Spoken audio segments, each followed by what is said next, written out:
Hi friends, welcome to Y2K சமையல். இட்லி, தோசை, உப்புமான்னு எப்போவுமே ஒரே மாதிரி டிஃபன் ஐட்டம் சாப்பிட்றவங்களுக்கு இன்றைக்கி கொஞ்சம் புதுசாக ஈஸியாக ஒரு டிஃபன் ஐட்டம் செய்கிறது எப்படின்னு பார்க்க போகிறோம். இந்த டிஃபன் ஐட்டம் செய்கிறதுக்கு 20 மினிட்ஸ் இருந்தாலே போதும், சட்டுன்னு செஞ்சிடலாம். இந்த ரெசிபிக்கு சட்னி, சாம்பார்னு எதுவுமே வேண்டியதில்லை, அப்படியே கூட சாப்பிட்டுக்கலாம். இந்த ஈஸியாக டேஸ்டியான ரெசிபி செய்கிறது எப்படின்னு பார்க்க போகிறோம். வாங்க வீடியோக்குள்ளே போகலாம். தேவையான பொருட்கள் டிஸ்கிரிப்ஷனில் கொடுத்துருக்கேன், பார்த்துக்கங்க.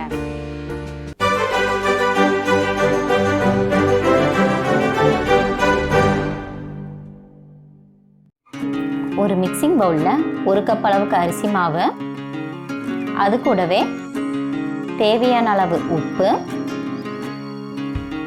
1/4 டீஸ்பூன் அளவுக்கு மஞ்சள் தூள், 2 பச்சை மிளகாய் சின்ன சின்னதாக கட் பண்ணது, 1 பெரிய வெங்காயம் சின்ன சின்னதாக கட் பண்ணது, 1 கேரட் நல்லா துருவனது,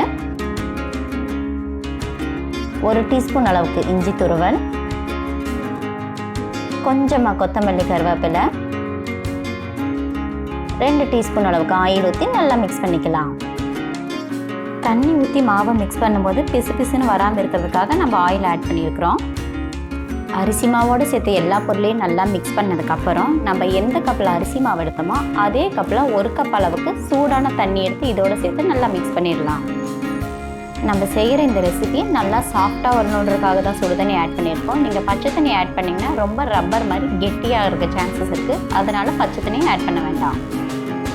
தண்ணி ஆட் பண்ணதுக்கப்புறம் கையெடுக்காமல் தொடர்ந்து மிக்ஸ் பண்ணிட்டு இருந்தாலே இந்த மாதிரி கெட்டியாக சப்பாத்தி மாவு பதத்துக்கு வரும். அது வரைக்கும் நம்ம தொடர்ந்து மிக்ஸ் பண்ணிக்கலாம். மாவு நல்லா இந்த மாதிரி கெட்டியானதுக்கப்புறம் கையில் லைட்டாக ஆயில் அப்ளை பண்ணிவிட்டு குட்டி குட்டி பாலாக உருட்டி எடுத்துக்கலாம். நம்ம ஜாமுனுக்கு உருட்டுற மாதிரி சின்ன சின்ன உருண்டையாகவே எடுத்துக்கலாம் போதும். அதை இந்த மாதிரி சென்டரில் லைட்டாக ப்ரெஷர் கொடுத்தாவே நம்மளுக்கு தேவையான மினி இட்லி மாதிரி ரெடி ஆகிடும். நம்மள்ட்ட இருக்க மாவை எல்லாத்தையும் இந்த மாதிரி ஷேப் பண்ணதுக்கப்புறம் இதை வேக வைக்க ஆரம்பிச்சிடலாம்.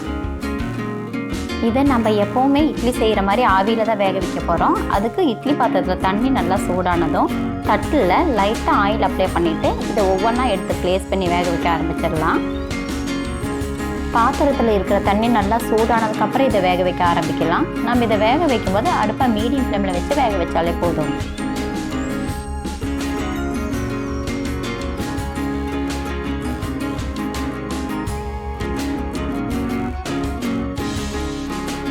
அடுப்பை மீடியம் ஃப்ளேமில் வச்சு ஒரு 10 நிமிஷம் அளவுக்கு குக் பண்ணாலே போதும். ஏன்னா நம்ம ஆல்ரெடி சுடு தண்ணி ஊற்றி தான் இதை மிக்ஸ் பண்ணியிருக்கனால மாவு சட்டுன்னு வெந்துடும்.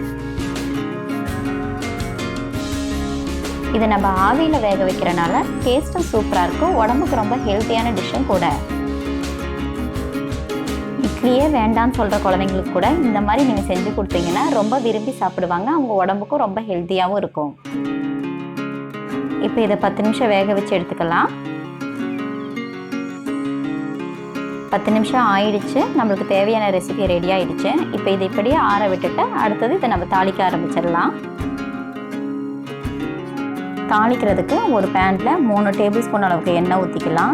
எண்ணெய் நல்லா சூடானதும் அதில் 1/2 டீஸ்பூன் அளவுக்கு கடுகு, 1 டீஸ்பூன் அளவுக்கு சீரகம் சேர்த்து நல்லா பொரிய விட்டுக்கலாம்.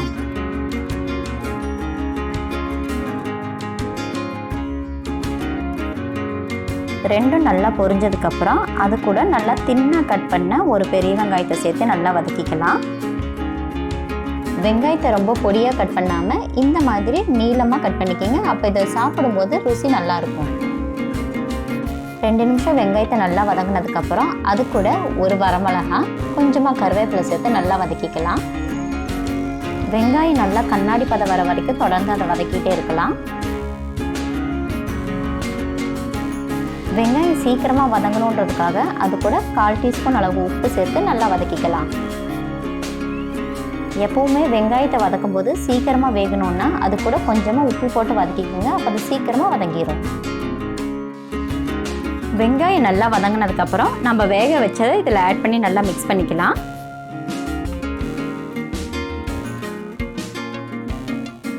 ஒரு 1 நிமிஷம் வதக்கினாலே போதும். வெங்காயத்தோடு சேர்ந்து ஈவனாக ஸ்ப்ரெட் ஆனாலே போதும். பாருங்கள், இந்த அளவுக்கு வதக்கினதுக்கப்புறம் அது கூட எக்ஸ்ட்ரா டேஸ்ட்டுக்காக 1 டீஸ்பூன் அளவுக்கு சாம்பார் பொடி சேர்த்து நல்லா மிக்ஸ் பண்ணிக்கலாம். சாம்பார் பொடியை சேர்த்து வதக்கும் போது அதோட வாசனை ரொம்பவே சூப்பராக இருக்கும். சாப்பிட்றக்கும் டேஸ்ட்டும் ரொம்பவே நல்லாயிருக்கும். வதக்கும் போது தண்ணி எதுவும் ஆட் பண்ணாமல் அப்படியே வதக்கிக்கலாம். அந்த அளவுக்கு நம்ம வதக்கினாலே போதும்.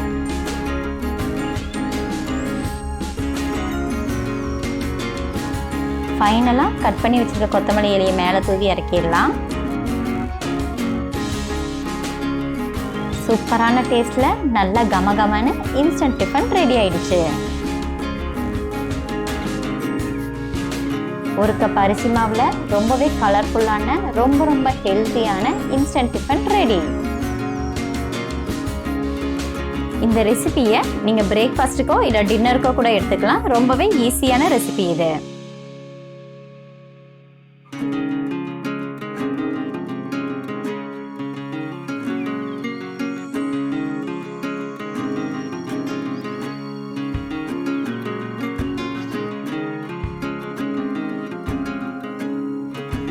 என்ன ஃப்ரெண்ட்ஸ், வீடியோ பார்த்தீங்களா? இந்த ரெசிபி உங்களுக்கு பிடிச்சிருக்கும்னு நினைக்கிறேன். இந்த ஈஸியான ரெசிபியை நீங்களும் ட்ரை பண்ணி பாருங்கள். இந்த ரெசிபி உங்களுக்கு பிடிச்சிருந்துச்சுன்னா லைக் பண்ணுங்கள், ஷேர் பண்ணுங்கள், கமெண்ட் பண்ணுங்கள், மறக்காமல் சப்ஸ்கிரைப் பண்ணுங்கள்.